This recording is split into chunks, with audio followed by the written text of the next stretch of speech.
Maharashtra 39 news network. सत्य बातमी, ठाम भूमिका. वीज बिल न भरल्याने कृषी कार्यालय अंधारात.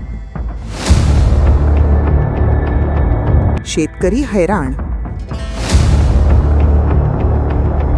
महावितरणची कारवाई, ऑनलाईन कामकाज पूर्णपणे ठप्प. शहादा. प्रतिनिधी दर्शन राजपूत. शेतकरी सेवांवर परिणाम. शहादा तालुक्यातील कृषी अधिकारी कार्यालयात धक्कादायक प्रकार समोर आला आहे. केवळ 4,350 रुपयांचे वीज बिल थकले असल्यामुळे महावितरणने कार्यालयाचा वीज पुरवठा खंडित केला आहे. परिणामी संपूर्ण कार्यालय सध्या अंधारात असून मोबाईलच्या उजेडात कामकाज करण्याची वेळ कर्मचाऱ्यांवर आली आहे. या कार्यालयातून शेतकऱ्यांसाठी अत्यंत महत्त्वाच्या असलेल्या पीक विमा, विविध अनुदान योजना आणि ई-पीक पाहणीसारख्या ऑनलाईन सेवा पूर्णपणे बंद पडल्या आहेत.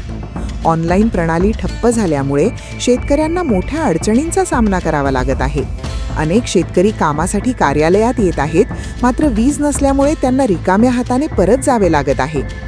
विशेष म्हणजे लाखो रुपयांचे पगार घेणाऱ्या अधिकाऱ्यांकडून केवळ 4,500 रुपयांचे वीज बिल भरले गेले नाही. ही बाब समोर आल्यानंतर तालुक्यातून संताप व्यक्त केला जात आहे.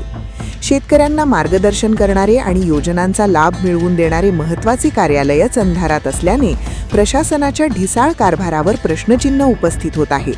दरम्यान ही परिस्थिती लवकरात लवकर सुधारावी आणि वीज पुरवठा सुरळीत करून शेतकऱ्यांची गैरसोय दूर करावी, अशी मागणी शेतकरी वर्गातून केली जात आहे.